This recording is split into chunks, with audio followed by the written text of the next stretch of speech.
Welcome to the Rutgers Law School Center for Security, Race, and Rights lecture series entitled Free Speech and Racial Equality. We are delighted to be hosting Professor Michael Fischbach for the fourth lecture in the series. And before I give my formal introduction to our guest, let me remind everyone of the mission of the Center for Security, Race, and Rights, which is the only civil rights center that focuses on the civil and human rights of Muslims, Arabs, and South Asians at an American law school. And we do so through an interfaith, interdisciplinary, and cross-racial approach. You can learn all about the work of the Center for Security, Race, and Rights, also known as CSRR, by going to its website at csrr.rutgers.edu. You can also follow its YouTube channel, which has all of the previous lectures recorded on the channel, as well as this lecture will also be put on the channel. And we encourage you to subscribe and watch our past lectures. We also encourage you to follow and rate the Race and Rights podcast, which I have the pleasure of hosting. I'm Sahar Aziz, Distinguished Professor at Rutgers Law School and Executive Director of the Rutgers Law School Center for Security, Race, and Rights. And then finally, if you find this lecture series informative, if you find the work of the Center for Security, Race, and Rights important, meaningful, and impactful, I encourage you to support the center by making a tax-deductible donation at csrr.rutgers.edu. Press the donate button and please give generously. We depend on our supporters to continue this excellent and high-quality programming that we're very proud to deliver on a regular basis. So it is my distinct pleasure today to introduce to you our guest who will be giving a book talk on his book, Black Power and Palestine, Transnational Countries of Color. Professor Michael Fischbach is professor of history at Randolph-Macon College in Ashland, Virginia, where he has taught since 1992 after receiving his doctorate in modern Middle Eastern history from Georgetown University. Professor Fischbach's research and publication agenda includes issues relating to land and property ownership in the modern Middle East, particularly in connection with Israel-Palestine, Jordan, and the Arab-Israeli conflict. Professor Fischbach also researches and publishes about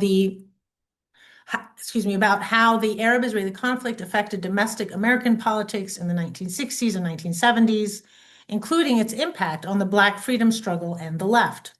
He is author of 7 books, including I Did It for My Country, Sirhan, Palestine, and the Assassination of Robert F. Kennedy, The Movement in the Middle East, How the Arab-Israeli Conflict Divided the American Left, and Black Power and Palestine, Transnational Countries of Color, which will be the book that he'll be focusing on today, and also Jewish Property Claims Against Arab Countries.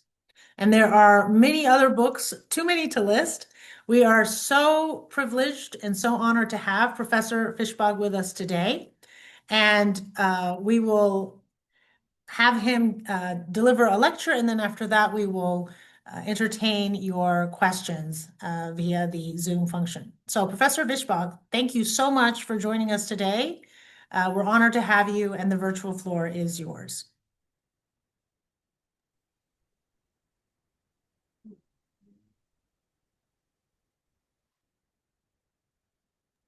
All right, great. Well, thank you, everybody. First, I'd like to thank Professor Sahar Aziz, Habiba Johnson, and the Rutgers Center for Security, Race, and Rights for the kind invitation to be with you today. I'm gratified that they and others were interested in this book and this particularly vitally important issue, which deals with the present as much as it deals with the past during the so-called long 1960s, that is the 60s into the early mid-70s. So in discussing my book with you today, I will briefly mention why I wrote it, how I researched it, and what I uncovered about Black American attitudes toward the Israeli-Palestinian conflict during the long 60s. And these attitudes included strongly pro-Palestinian sentiments expressed by persons and groups associated with the Black Power movement, and also some fairly significant pro-Israeli pushback from heavyweights within the civil rights movement, if you will, the two wings of the Black freedom struggle, the civil rights wing and the Black Power wing, and they adopted by and large fairly diametrically opposing views about Israel and Palestine at that time. In the second half of my brief talk, I'd like it to be more of a chat than a lecture.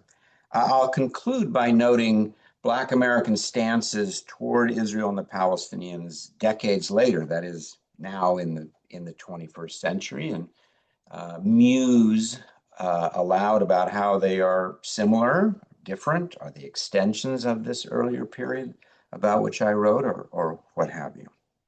So I'd like to begin with two vignettes, which will lead me into my talk. So vignette number one, it was around 2010, while I was doing some background research for a course I teach on the 1960s in America, that I stumbled across the fact that Black Power pioneer Malcolm X visited Gaza in September 1964. And I was stunned. I mean, for decades, I myself, as an American, was alive, not very old, but I was alive in the 60s. I know a lot about the 60s. I teach about it. I know a lot about American history. I'd never heard of this. And I've been a scholar of the Arab-Israeli conflict for over 3 decades. And from that side of my life, I'd never heard of this. Malcolm X in Gaza? How come I've never heard of this? Soon thereafter, I began digging into it, and I found that he was not alone among prominent Black Americans, certainly within the Black Power movement, who were championing the Palestinian cause. Groups like the Student Nonviolent Coordinating Committee, or SNCC, the Black Panther Party, persons associated with the Black Arts Movement, even the boxer Muhammad Ali, who visited Palestinian refugee camps in Lebanon in 1974 and hailed the Palestinian cause. I also found, by contrast, that many mainstream civil rights groups and leaders, like the NAACP and its longtime leader, Roy Wilkins, CORE, the Congress on Racial Equality, and perhaps above all, Bayard Rustin, provided a strongly pro-Israeli pushback, a kind of civil war within the Black freedom struggle. And through it all, there was Martin Luther King Jr., who tried to walk among the raindrops between those two perspectives. And so I came away saying, what is going on here? Not only how come I've never heard of this, but perhaps more importantly, why was the Black freedom struggle affected by the conflict between Israel and the Palestinians in the first place? And why did it prove so divisive within the Black American community? The second vignette to introduce this talk is this. Soon after the recent, or still ongoing, I guess, and tragic Gaza war, I was approached by a number of journalists and media outlets from all over, from Europe, North America, Japan, and they all sought my comment, having presumably found out about my book. They all sought my comment about why Black Americans were prominent among those at pro-Palestinian protests and marches and so forth. And was this a continuation of earlier Black support for Palestinians? So these two little vignettes I'd like to use as a stepping stone into my comments today. And first, how it is that I researched and wrote this book, and what did I discover? Well, I just gave you essentially my stepping stone, just utter surprise at these things. And so I began researching it. The Student Nonviolent Coordinating Committee, SNCC's archives, Martin Luther King Jr.'s Southern Christian Leadership Conference archives, the archives of the National Association for the Advancement of Colored People, the NAACP, Bayard Rustin's papers, Black Panther records. I did a considerable amount of work in primary sources. I did some interviews. And through it all came to write this book about how the Black freedom struggle symbiotically was affected by the Arab-Israeli conflict, but also how transnationally that informed Black American political activists' own understandings of themselves. That was really projected and received symbiotically, and I'll get into that. So in the first instance, what brought me into this was people like Malcolm X, who during one of his trips to Egypt, he was meeting with the Organization for African Unity in 1964 and had a long trip in Egypt. And for 2 days, the Egyptian government got him a car and drove him across the Sinai to Gaza, which was then under Egyptian control. He prayed in mosques there. He met with poets. He met with politicians. He visited the front line, the ceasefire lines between Gaza and Israel. Came back 2 days later to Cairo, and very shortly thereafter met at a press conference the chair of the newly formed Palestine Liberation Organization, a man named Ahmed Shqiri, and then wrote a scathing attack on Zionism in an English language Egyptian newspaper called the Egyptian Gazette, and was really the forerunner of this. Now, to be sure, the Nation of Islam, to which he had been involved, had been a member until he broke in 1964. There was a long history of Black internationalism, including embracing Arab issues. But I found out that that others in the Black Power movement similarly gravitated toward the Palestinians. And the essence of that was a sense of anti-imperialist, not just anti-imperial solidarity with what Black Power activists understood as a kindred people of color like themselves, struggling to break free, but also a sense that this is a common enemy, that behind Israel is the United States. And at the focal point of our oppression as Blacks in America is the United States. So it was a sense of transnational solidarity with another people of color struggling for freedom in an era in the 1960s when this was going on globally, the global South, rising up. It also, again, as I said, symbiotically reflected their own attitudes about themselves and their role in America. The Black Power movement was revolutionary. It wasn't seeking to open the door to incremental change for Black Americans. It wasn't satisfied merely with sitting at restaurants with whites. Groups like certainly the Black Panther Party, we're talking about the revolutionary dismantling of the entire system, okay, of racialized, as they would say it, racialized capitalism. And so seeing themselves in that vein, and then seeing Palestinian, guerrillas with guns in the Middle East, and certainly the Black Panthers had their own guns.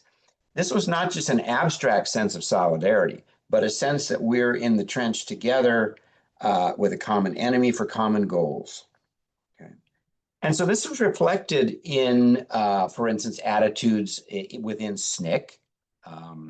Stokely Carmichael, the man publicly credited for first using the term Black Power in June of 1966. He didn't invent the term, but he famously used it.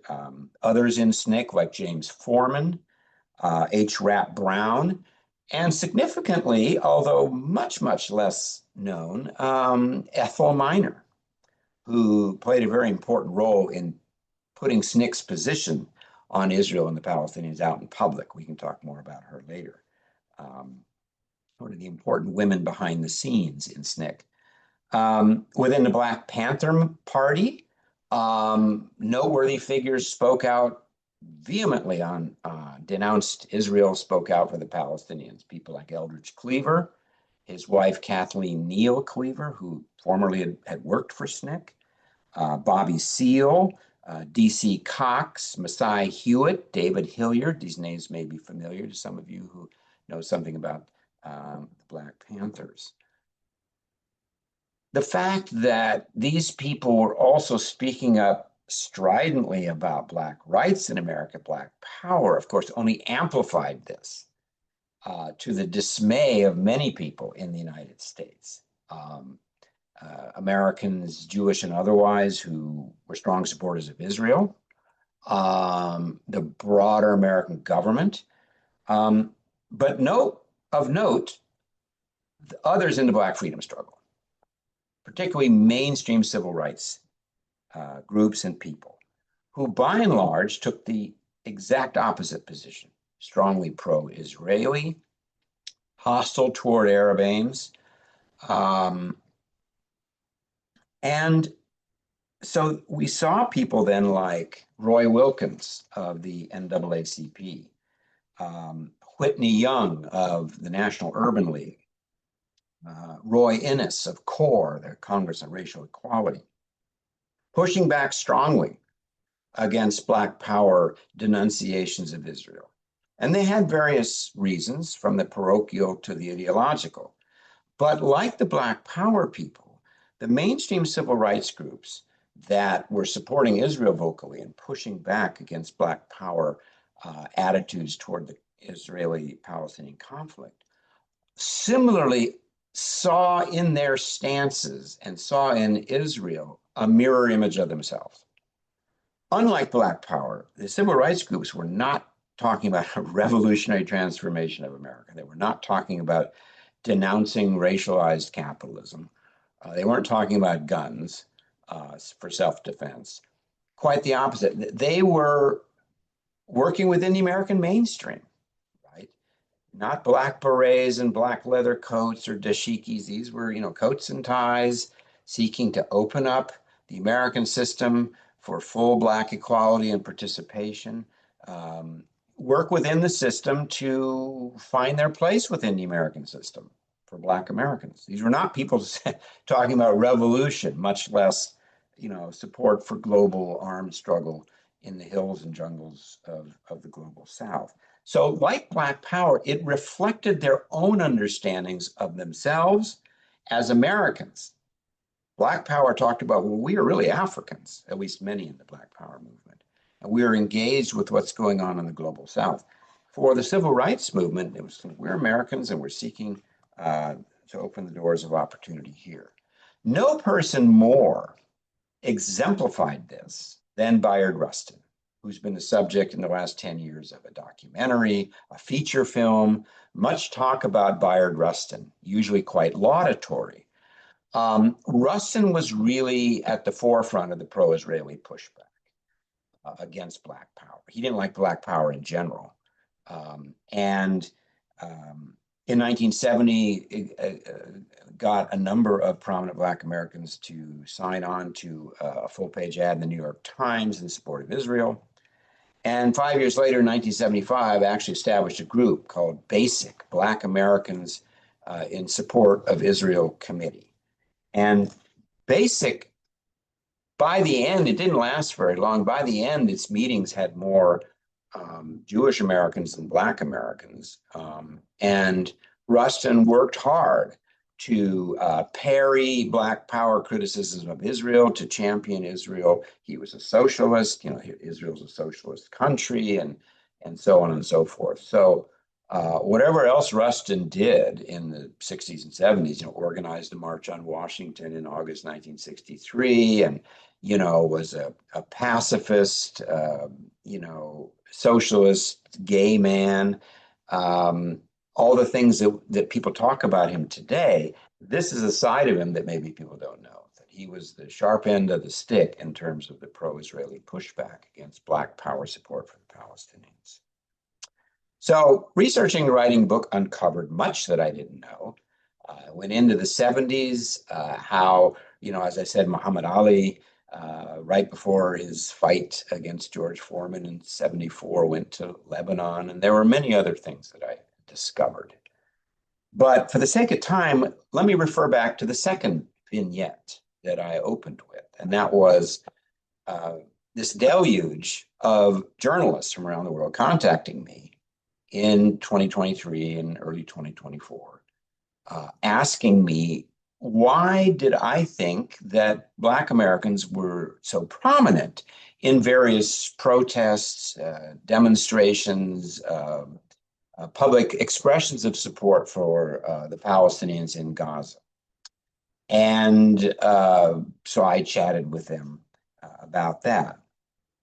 But I told them, among other things, that the story I just told you, that there actually, of course, this predates Gaza. But what's interesting, and I'll return to this, is that many of the people protesting, demonstrating, signing petitions weren't even alive in the 60s and 70s and did not always even know about that past. They were animated to support the people in besieged Gaza for other reasons. But anyway, I told journalists, for example, that starting 12 years ago, the Black Lives Matter movement was one of the first 21st century, offered one of the first expressions in the 21st century of Black solidarity with Palestinians. During the disturbances in Ferguson, New Jersey in 2014, for instance, Palestinians in the West Bank were tweeting in real time practical ways to deal with things like heavily armed security forces, how to deal with tear gas, because they were facing this in the West Bank, and they were literally tweeting tactics and methods and how you deal with this. There was a picture that went viral of a Palestinian journalist in the West Bank town of Bil'ain, which had been the source of if you've seen the film Five Broken Cameras, the documentary, it was an excellent film. A lot of protests there. And he was holding a sign saying, "We Palestinians know what it's like to be targeted and killed based on our race, based on our ethnic identity." So there was a lot of transnational things going back and forth. And that led to, after Ferguson, various solidarity tours. Black Lives Matter, Dream Defenders, other groups were dispatching delegations to the West Bank. Some Palestinian, particularly youth organizations, were visiting Black communities in the United States. And for many of these, particularly younger Black Americans, we're seeing a similarity in their minds, a similarity between what was going on with, armed security forces in the streets of Ferguson, later of Baltimore, of New York City, of Charlotte, and what Palestinians were experiencing. And that led in November 2015 to over 1,000 prominent Black Americans to sign what was called the 2015 Black Solidarity Statement with Palestine. From Angela Davis across the board.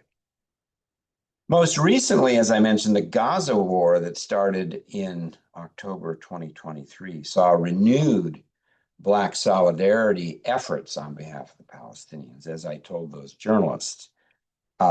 Certainly, this included college campuses, including my undergraduate alma mater at Northwestern University, and outside of academe, Black religious figures got involved. Some of them gathered in front of the White House in November, the month after the war started.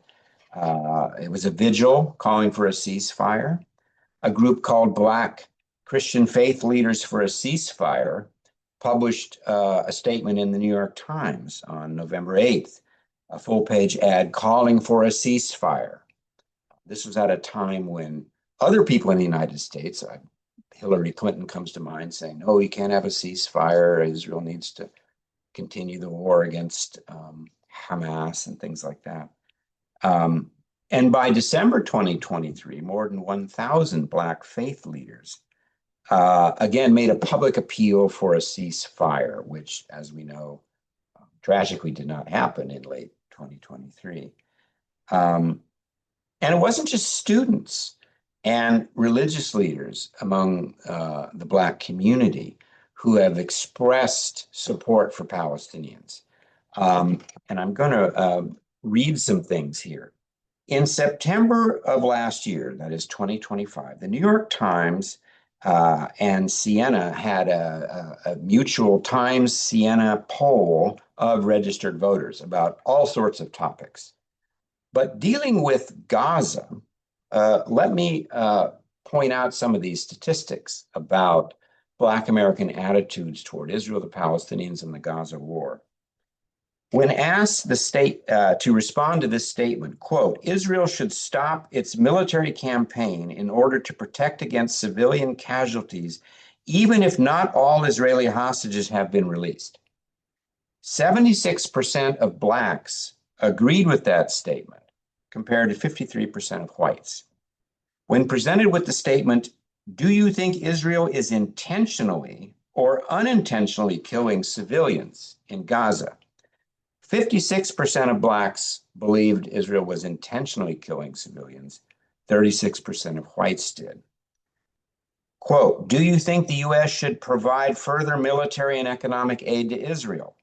65% of Blacks were strongly or somewhat opposed to continuing aid, compared to 48% of whites. When asked, quote, do you support the Palestinians? 41% of Blacks strongly or somewhat agreed, compared to 33% of whites.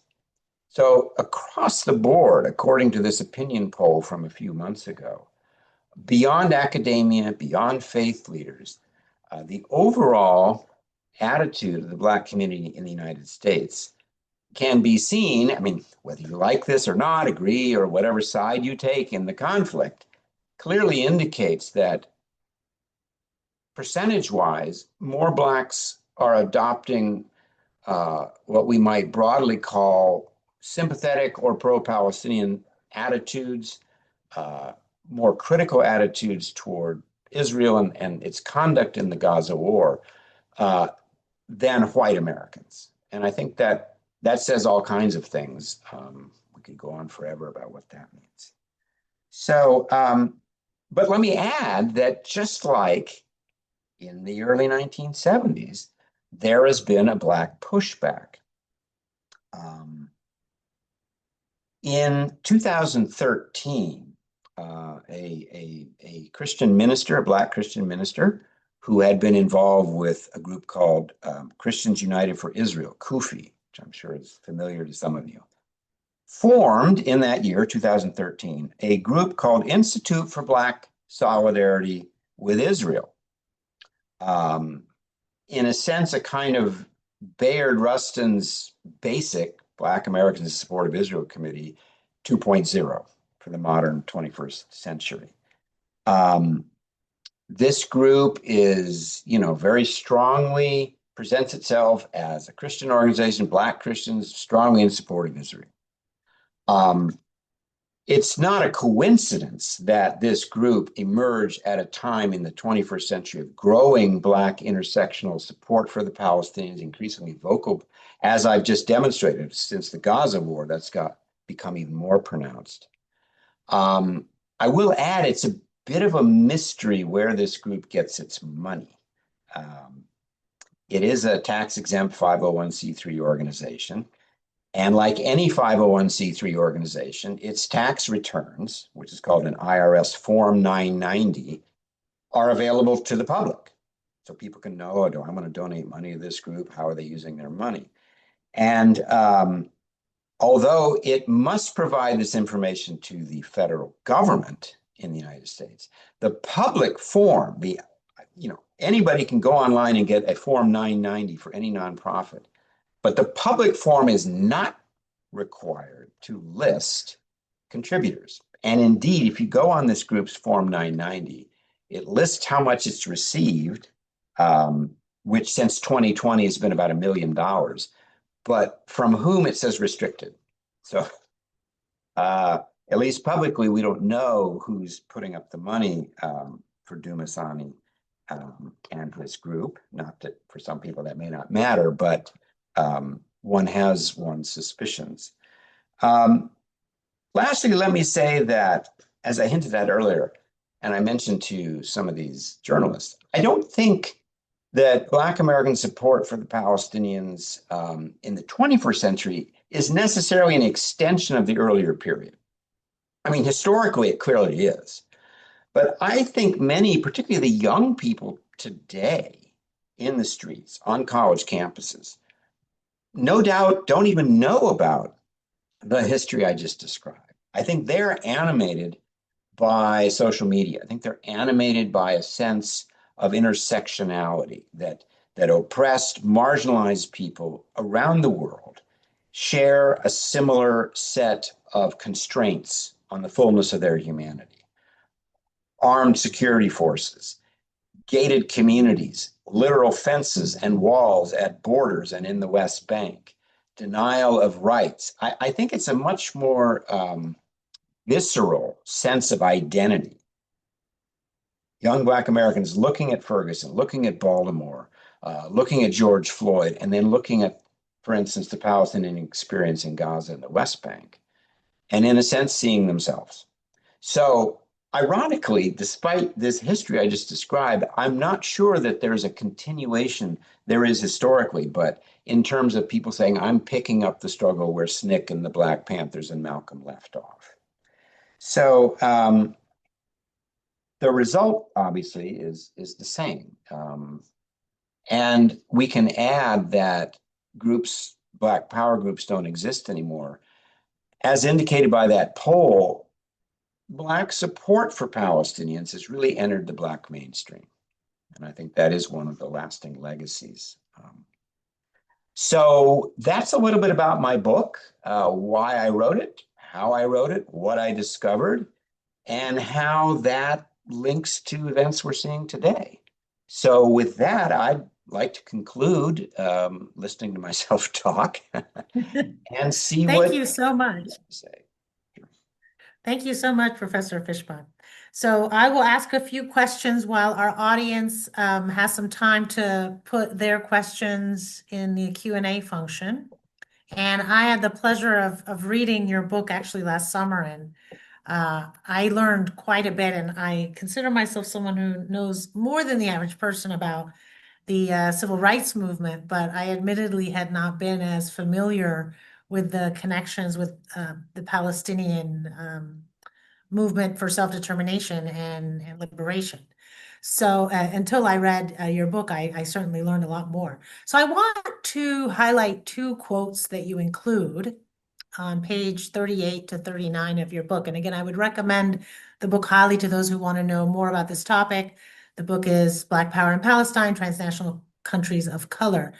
And in it, you highlight or you quote a press conference that was given by SNCC and some of the quotes that they made. So I'm going to just read from the book and then maybe ask you to elaborate on it.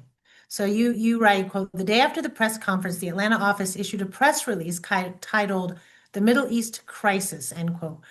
Perhaps trying to address the charges of anti-Semitism that were being leveled against SNCC, the first sentences of the document mentioned the Holocaust and noted, quote, and this is from the press release from SNCC, SNCC understands this tragedy of what happened to the Jews and sympathizes with them, since we Black people possibly face the same fate here in the United States. We recognize Hitler's massacre of the Jews as one of the worst crimes against humanity, end quote. And then you go on to say, and then it connected this with Israeli behavior toward the Palestinians, beginning the quote again from the press release. Quote, by the same token, we do not see how the Jewish refugees and survivors could ever use this tragedy as an excuse to imitate their Nazi oppressors, to take over Palestine, to commit some of the same atrocities against the native Arab inhabitants, and to completely dispossess the Arabs of their homes, land, and livelihood. End quote. And I will just say one more quote from the press release. Quote, Gentlemen, the facts are that Israel is and always has been the tool and foothold for American and British exploitation in the Middle East and Africa. In the Middle East, America has worked with and used the powerful organized Zionist movement to take over another people's home and to replace these people with a partner who has well served America's purpose. A partner that can help the United States and other white Western countries to exploit and control the nations of Africa, the Middle East, and Africa. End quote. And that was issued, I believe the year was 19, well, maybe you can correct me, is it 1967? Uh, Yes. so this was almost what, 50 years ago? Or more than that, actually, 60 years ago. And that's in many ways, some of that we're kind of seeing that rhetoric repeated or that narrative repeated. And predictably, it's also attracting and inviting accusations of anti-Semitism. And now we have the IRA definition of anti-Semitism that is trying to codify into law that it is essentially unlawful discrimination to criticize Israel in certain ways by comparing Israel or Israeli behavior to the Nazis, by saying Israel is a racist endeavor or by highlighting the human rights violations of Israel, among other things. And yet you have a 60 years apart. So could you tell us a little bit more about, these comments, these public comments that SNCC made? Was that considered radical at the time in terms of very fringe left? Was it something, who supported those types of statements? Were they way out front, quote unquote, in 1967, or was this actually a common sentiment among many of the young Black activists, whether they were officially part of the Black Power movement or officially part of what we'll call the more moderate centrist civil rights movement, although to the segregationists, the civil rights movement was anything but moderate. And then how does that compare to the rhetoric that we hear today or the narratives and the discourse on social media when it comes to critiques of Israel, critiques of Zionism, and this humanization also of Palestinians as the native inhabitants? And then, of course, all that couched under, or oftentimes attempted to be shaded by accusations of anti-Semitism. So that certainly hasn't changed over 60 years. Wow, a lot to unpack there. Let me begin by saying that in June of 1967, after months of tension in the Middle East, Israel launched a what they called preemptive strike against Arab forces, largely Egyptian air bases. And the June 1967 war, which lasted 6 days, led to a crushing defeat of the Arab states. And for the Palestinians, led to the occupation of the West Bank, including East Jerusalem and Gaza. It was a massive Arab defeat. For Palestinians, it meant that all of historic Palestine, the British Mandate Palestine, was under Israeli control. And prior to the war, there had been a considerable amount of Jewish fear in the United States and globally that Israel, surrounded by millions of hostile Arabs, might be defeated and possibly its population even exterminated. And so the massive relief among particularly American Jews that Israel had won and won decisively was very palpable. 90% of the American public, Black and white, 95% supported Israel after the war. And then 2 months later, in August of 1967, SNCC issued a newsletter, its newsletter, that had this scorching denunciation of Israel in it. And it also, it really caught people, Black civil rights leaders, American Jewish groups, and others completely off guard. That here, the beloved community of Blacks and Jews working together for civil rights, and suddenly, Black power was upsetting a lot of people anyway. The long, hot summer of 1967, cities were going up in smoke. The Panthers had emerged, and that unnerved many people. Many white Americans, Jewish and non-Jewish, many civil rights groups. And then in the midst of this comes this fierce backlash against Israeli policy from a civil rights group. And people were very stunned. They were very angry. And to make it worse, that article included some cartoons that, for instance, featured the Israeli General Moshe Dayan with dollar signs, Stars of David and dollar signs. It had a cartoon of um, uh, basically a lynching cartoon of Muhammad Ali, the boxer, and Jamal Abdel Nasser, the president of Egypt. And on top was a hand with a Star of David. And people said, my God, these are classic anti Semitic tropes. You know, Jewish money is controlling the world. SNCC responded by saying, no, no, no. Our cartoons, when we used the dollar signs, we meant that was a reference to America. And when we used the Star of David, it was a reference to the flag of Israel. It wasn't a comment about Jews and money, but nobody saw it that way. And indeed, if SNCC knew anything, it wouldn't have used such cartoons. So there was this huge accusation of anti Semitism, and that's what prompted the SNCC statement that you read. It really put them on the defensive. Now they tended to push back very strongly, but SNCC's days were essentially over, and they had had funding problems and things like that. But a lot of money dried up, not just Jewish money, but a lot of contributions to SNCC because people said it's not even just generically anti-Semitic because you're attacking Israel, but these cartoons show that you're conflating Jews with Israel. And so that's the immediate context of that. Now, later on, of course, the Panthers and others started supporting Israel, and there was an age-old. I'm talking at great length here, but going back to the 40s, there's been a complicated relationship between the American Jewish community, American Black community, and discussions of what was called Black anti-Semitism. So there was a context for all this. But when SNCC came out there, this group that had been so prominent in the civil rights movement, many Jews, I mean, two of the three civil rights workers killed when SNCC sent students into Mississippi in the summer of '64 were Jewish. One guy was Black. And so it really stunned people. And there were, again, SNCC's somewhat clumsy presentation opened themselves up to this accusation. And that's essentially a long answer to your question. They issued press releases. They had subsequent issues of their newspaper explaining what they meant. But in many ways, the die was cast for a lot of criticisms later of Black power support for Israel as for the Palestinians as being tinged with anti-Semitism. Thank you.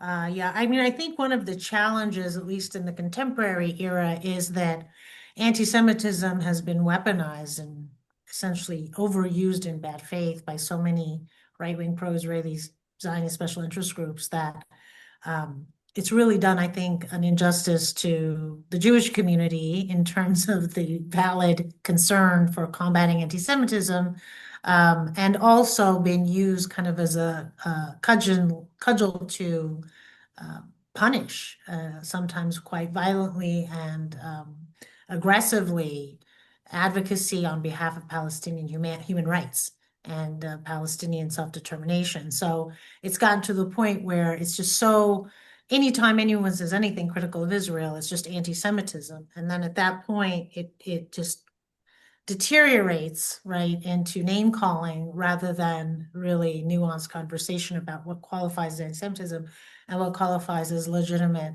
political discourse and political activism and political dissent, whether one agrees with the content or not, but not everything that one disagrees with is necessarily racist. Let me ask you a question from the audience.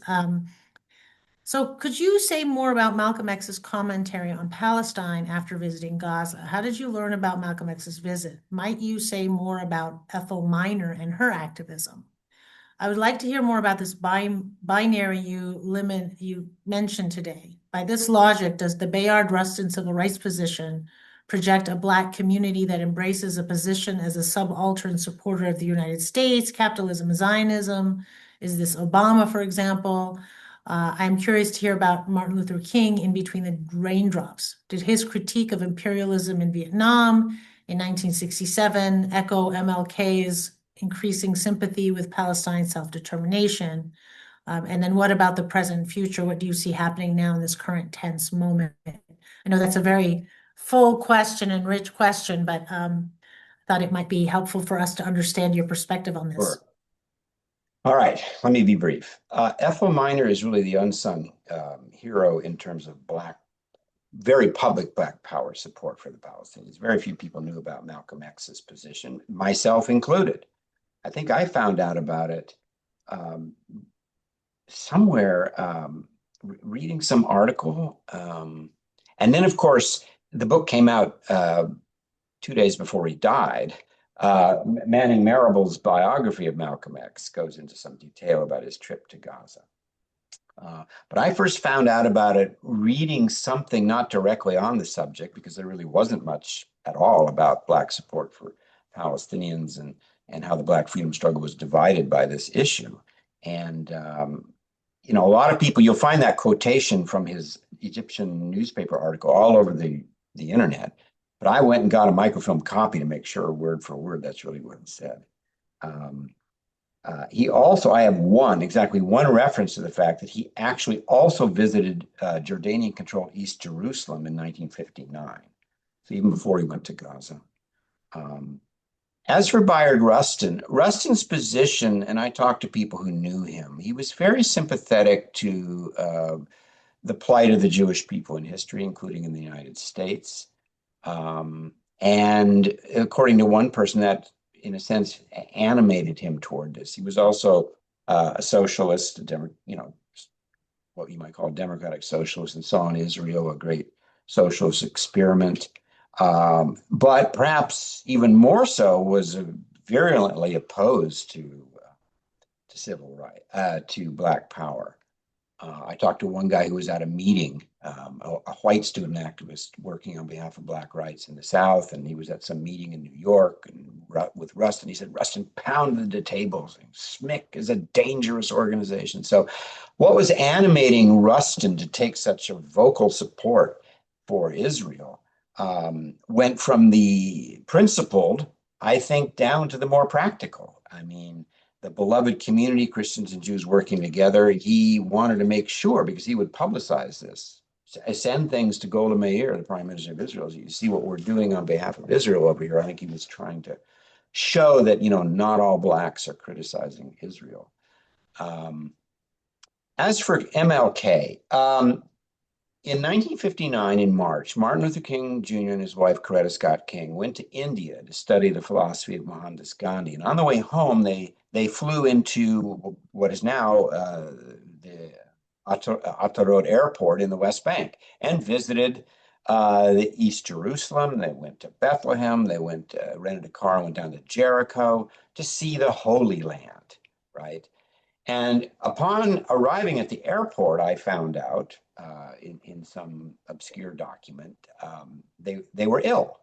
And a doctor named Viken Kalbian, who was ethnically Armenian, but born and raised in Jerusalem, and worked at Augusta Victoria Hospital in Tallah, hospital in East Jerusalem, got a phone call from the airport. Hey, we've got two visitors and they're kind of VIPs. I mean, even by 1959, King had been on the cover of Time magazine. And could you come to their hotel, which was the YMCA in East Jerusalem, and attend to them? So, and I got this from Kalbian himself, who, when I first called him and said, I want to ask you about this, you treated Martin Luther King Jr., there was this silence. And he said, how do you know that? So anyway, he treated the Kings. And then he said that as he got up to leave, Martin asked him, said, please sit down and stay with us. We'd like to hear the Arab side of the Arab-Israeli conflict. And so as someone who himself was, again, not ethnically Arab, but was a refugee from the 1948 Arab-Israeli War, his house had been in West Jerusalem, Kalbian basically told him the story and arranged for King to meet some leading Palestinian figures at a restaurant. And so King heard the Palestinian side of the conflict, directly from people who were there, and went back to the U.S. And, the FBI was taping the phone of his advisor, well, his phone too, but And at one point in July 1967, he said, "These are the darkest days I've been through." And what was he talking about? He was talking about the Israeli-Palestinian conflict. He wasn't talking about Vietnam. Because he was planning on taking a pilgrimage of Black Christians to the Holy Land. And suddenly now he was confronted with the fact that Jerusalem and Bethlehem are under Israeli military occupation. And he said, if I go, it could be interpreted as endorsing this. Um, but if I don't go, what does that mean? In the end, the trip was canceled. But then King was called upon to make a statement about SNCC and other groups. And, you know, he told Jesse Jackson shortly before he died, said the Palestinian issue is going to be, the late Jesse Jackson, is going to be the next big issue. And so he tried carefully in public statements to affirm the right of Israel to exist as a nation state, at the same time highlighting the need to address Arab poverty. I mean, he was willing to talk publicly about, if you will, both sides, but talk really in economic and developmental terms here, as far as the Palestinians, but championing the ability of Israel to exist as a nation state. But he was parsing his words, and in private, he was, you know, somewhat conflicted about a lot of things. So the King story was interesting. And I was privileged. Dr. Kalbian has since died. He played a big role in a group called ANIRA, and it was a privilege to. Well, it's always, we're so fortunate to have excellent historians like yourself to help us understand kind of these rich details that I know it's quite labor intensive to dig through the original sources in the archives. So thank you for kind of adding that rich texture to this history. We have another question that it kind of, I'll build off of it. The question is I wonder how Black Power politics might have impacted leftist Jews who identified with the civil rights movement. I assume maybe some might have already been estranged from Zionism, but I wonder if it turns more explicitly anti-Zionist. And I want to build off that question by kind of couching it within the broader transition of Jewish identity within the United States, and with that, the transition of the Jewish experience, if there's such a thing. I don't want to essentialize, but if we're looking at the racialization of Jews as kind of pretty clearly not white or not fully white, prior at least to the 1970s, where although they were legally white, their race was socially constructed as not white, which informed and animated quite blatant anti-Semitism and many anti-Semitic tropes.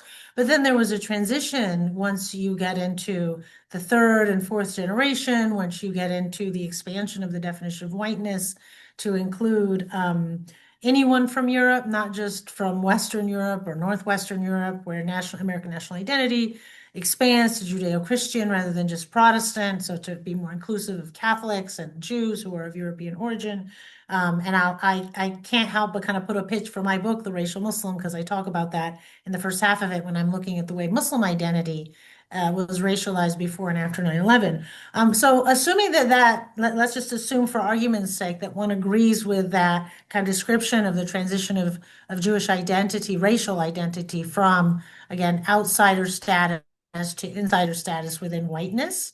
And then the permanent outsider status of Blackness and the permanent, or at least semi-permanent for now, outsider status of Arabs and Palestinians, right? And so with that, you have kind of this interesting transition or change where Jews, as you know, many Jews, especially liberal Jews, in addition to left-leaning Jews, were quite supportive of the African American civil rights movement, at least the centrist one. I admittedly don't know as much about the relationship with Black Power. I suspect there was maybe less support for that, especially because Black Power, as you talk about in your book, that many of the Black Power leaders saw Jews as whites, right? And they saw that many of the Jewish shop owners, for example, in their inner city, low-income Black neighborhoods as whites, not just as Jews, but as just more white people exploiting Black people.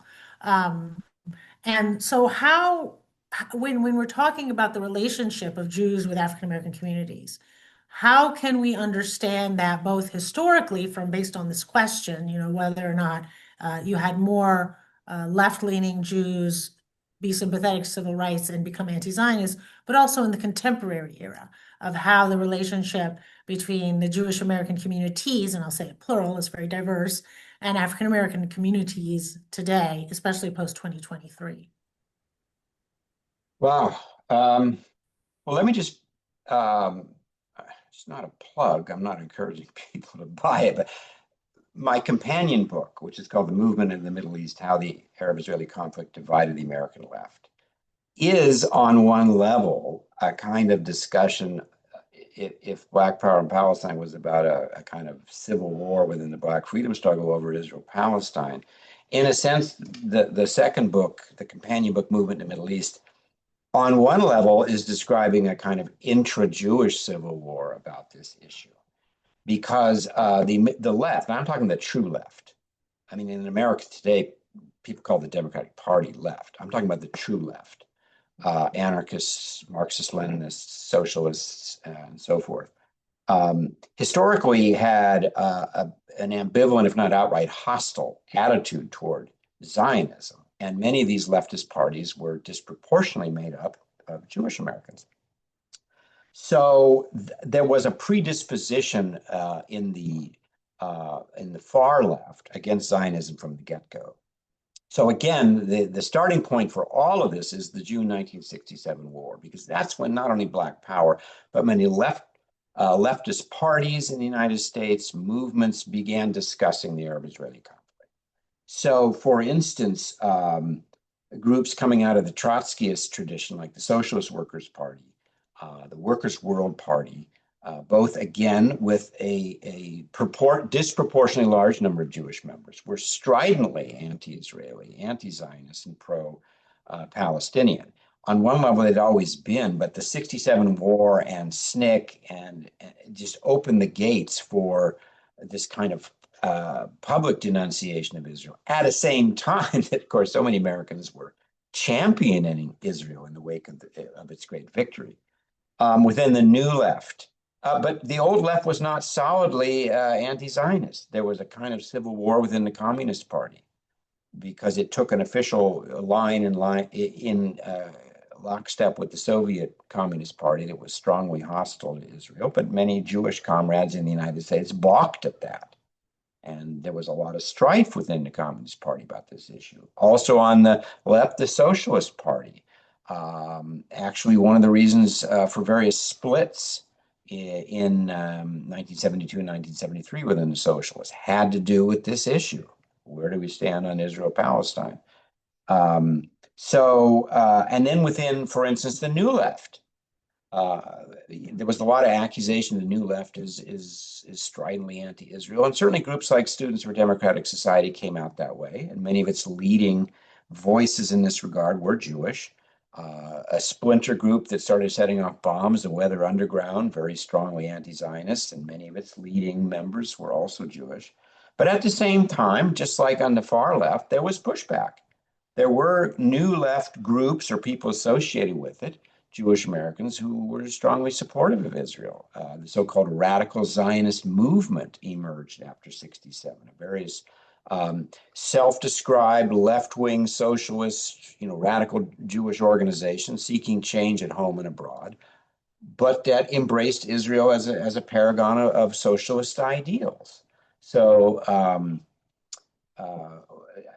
what I'm getting at is that at the time, and not just today, there were many different Jewish attitudes toward this, certainly on the left, and it led to a lot of dissension within the anti-war movement. The Socialist Workers' Party played a large role in the mobilization in anti-war, and despite its own opinions about Israel, strove very hard to keep Israel off the agenda. The anti-war movement is just going to focus on Vietnam. The Workers' World Party, a fellow Trotskyist party, was quite insistent. No, the demonstration should highlight all examples of U.S. imperialism and its support and its lackeys around the world. So there was dissension there. Within the women's movement, if you want to categorize that as left, There was a great dissension over this question. And again, many of the prominent voices on both sides, sort of pro-Israeli or pro-Zionist and pro-Palestinian, were themselves Jewish women. So that's a long answer to your question. But particularly on the liberal left side of American politics in the 60s and 70s, this also was a great issue that divided people, including, given their disproportionately high representation in these groups, including Jewish American political activists. Yeah. And I think that I suspect those intra-Jewish disputes or disagreements are probably heightened now, perhaps even more so than in the 1960s and 70s, because they've been much more on full display, especially in light of Israel's quite egregious violations of international law and human rights law in Gaza, and even before that. As we kind of wrap up, I wanted to ask you about the kind of the present moment and looking a little before 2023, but looking at the Black Lives Matter movement and looking at even the post-2023 moment, which you talked about. What do you see is what trends are you seeing among the Black Lives Matter movement supporters, in regards to tactics, in regards to discourse and narrative, and also with regard to the very aggressive backlash and retaliation against African American students and activists and faculty who have kind of taken a very bold and courageous position of publicly supporting Palestinian human rights or openly criticizing Israel, which I think objectively is, we can all agree, and that's by design by the pro-Israeli Zionist special interest groups and politicians, that is intended to create very, very high risk, right, of doxing, intimidation, harassment, termination from your employment. I mean, it is intended to be dangerous to your emotional well-being, to your economic well-being, and even to your physical safety. If you criticize Israel, if you criticize Zionism, if you engage in activism in defense of the humanity and human rights of Palestinians. And so as a result, right, so the first people that are attacked are the Muslims, Arabs, and Palestinians were very easy targets because you just build off of the Islamophobic tropes.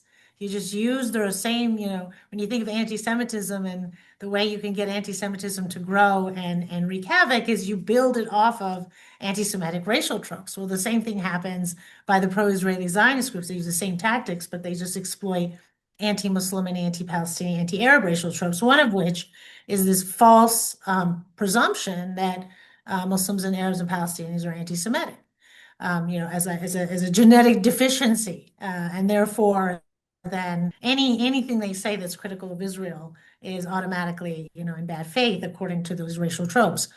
So African Americans have been also targets of that, right? Because of their connections that they make between Black Lives Matter and Palestinian human rights. So can you just give us, what's your perspective? What do you've written this remarkable book and many other books, and you're watching, history maybe repeat itself, maybe not, lots of similarities.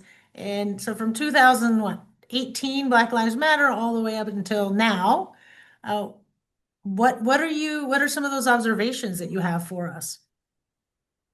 Wow, another big question. I would say that in the 21st century, what motivates, from what I've seen, what motivates Black American support for Palestinians, whether reflected in polls like the one I quoted from, or actual participation during the Gaza war of vigils and marches and demonstrations, is not motivated, as I said earlier, by a kind of an abstract sense of anti-imperialist solidarity, although that is present. But more, I think, by three factors. One is the presence of social media, seeing real images from the Middle East, from the West Bank, from Gaza, from Israel, and elsewhere, I mean, for young people, social media is the go-to place to find out about the world. It's not reading the New York Times or the Washington Post like in the 60s. You had print media and a little bit of television coverage. So seeing the visceral images of what's going on in the Middle East, I think has certainly motivated people, particularly as Black Americans look at things, at home. Notably, things like, the Trayvon Martins, the George Floyds, right, the Michael Browns, and saying, this is something heavily armed, secure. It's a kind of visceral connection between a perceived sense of what's going on to my community here at home and what's going on there. And it's very similar, and the forces that are behind it are very similar as, American government and things like that. I think the second factor that's important today, and on a level of political activism, is the concept of intersectionality, which is very similar. It stems from what I just said, that marginalized people around the world are in a sense on one side of what I've sometimes called the global gated community, right? There's a gate, there's a fence, there's a wall, literally. Whether you're talking about the West Bank, you're talking about border walls, you're talking about gated, wealthy communities in the United States. And on the one side are the wealthy, the influential, the powerful, the elite, who are guarding this enclosure, this wall, this fence, this community, with armed people. And on the other side are the dispossessed. This vision of intersectionality, I think, is what I'm describing these activists, right? Saying that, hey, I see the world kind of as you're on this side of the wall or you're on this side, and I'm on this side. And I see Palestinians on this side, and I see others. So I think this idea of intersectionality on a political level, the way I've described it, and of course I'm putting myself speaking as if I'm a Black young person, which I'm not, but I mean, I think their vision of intersectionality is motivating. And I think that besides social media, besides intersectionality, I think the third factor at work here, and something that you alluded to a second ago, Sahar, was the academic, the theoretical insights provided by settler colonial studies, the study of settler colonialism, which fits into intersectionality. That has had an impact as well on Black activists and others, by the way. That is framing the situation not so much as a conflict or, in the sense, search for a Palestinian state or Palestinian human rights, although people still are concerned about that, but viewing the history of Zionism and the Palestinians as an example of settler colonialism. And that is, I think, animated young Blacks and others to see, okay, well, settler colonialism had an impact on my life because my ancestors were wrenched out of Africa and brought here to the United States in service of colonial settlers.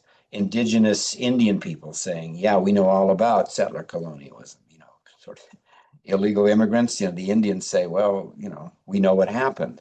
So that, I think, has animated people as well, this new theoretical understanding of the conflict and how that integrates with these communities, the Black community and others, their own sense of history in North America.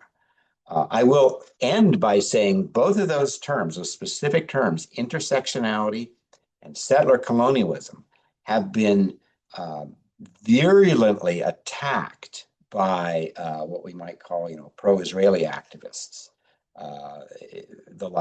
From Alan Dershowitz on down, have really denounced intersectionality. There's been a lot of denunciation among pro-Israeli. And by the way, I hate the terms pro and anti because, you can be pro-Palestinian and pro-Israeli in the sense that you want everybody to live in security and dignity. But for lack of a better word, pro-Israeli pushback against that term settler colonialism. We're not settlers. We were from here 2,000 years ago. Therefore, we're not settling. And so these issues I just mentioned have been deeply unnerving to supporters of Israel. And led to the formation of groups like what I just mentioned, the Institute for Black Solidarity with Israel and others, as a way of pushing back against the fact that these kinds of concepts are animating many Black Americans to take positions in support of the Palestinians. Well, thank you so much. And I do want to just note before we end the paradox that your comments, your previous comments right now just highlight, which is, you're seeing this kind of cognitive dissonance and this doublespeak within the diversity of Jewish American communities, where on the one hand, they want the benefits of diversity, equity, and inclusion programs. They want the benefits of anti-discrimination law. They want the benefits of being a minority, a religious minority in this case. But at the same time, there are subgroups within those communities that, as you state, are completely opposed to the ideology or the programs or the scholarship that those kind of progressive programs are built on, right? And so it's trying to have it both ways. And this is where, at least from an outsider's perspective, you see this very clear fracturing within the diverse Jewish American communities, wherein it was always kind of taken for granted that most Jewish Americans were Democrats, they were kind of standard liberals, and they often tended to agree with many of the liberal and sometimes even progressive and sometimes even left, right, depending on how far you're going in that spectrum, but generally not right of center, right, whether it's a little right or far right. But now the type of rhetoric and discourse and opposition to these ideologies or the scholarship itself, settler colonialism, et cetera, is really putting them in the right-wing camp. Even if they may still be voting Democrat politically, the positions they take, the ideology that some of these establishment organizations like the Anti-Defamation League, if you didn't know that it was the ADL, if you didn't know that it was an established Jewish American community and you just heard the discourse, you would think that they were on the right, on the political right. And so I think that's also something that needs to be unpacked, which leads me into our closing, because in fact, our next presentation, our next book talk is in the Free Speech and Racial Equality lecture series is Marjorie Feld, who wrote an excellent book called The Threshold of Dissent, A History of American Jewish Criticism of Zionism. And so she'll be speaking on April 9th as a final lecture in our lecture series. But with that, I'd like to thank you so much, Professor Fischbach, for your excellent presentation and for the book that you wrote and your many other books. I hope that people who are listening live and people who watch your presentation on our YouTube channel, I encourage people to subscribe, CSR YouTube channel, that they read your books and that they dig deeper. These lectures are intended to be thought-provoking. They are intended to encourage people to read more, to debate more, to critically think, and ideally disagree in a civil but passionate and zealous way, because that's what academic institutions are supposed to do, and to do it without fear of retribution and fear of punishment, and fear of losing one's job. So as I tell my students, the best way to defend free speech is to exercise it regularly and without fear. And so I will encourage everyone, please do follow the Center for Security, Race, and Rights on social media, Rutgers CSRR, at RUCSRR. Subscribe to the YouTube channel and subscribe and rate the Race and Rights podcast. And then finally, if you found this lecture informative, if you find the Center for Security, Race, and Rights work impactful, please become a monthly donor. Go to csrr.rutgers.edu, press the donate button. Any amount is welcome, but we need your support to continue to engage in this critical and important academic work that we do here at CSRR. And so with that, thank you so much, Professor Fischbach, and we are so grateful for your time. My pleasure.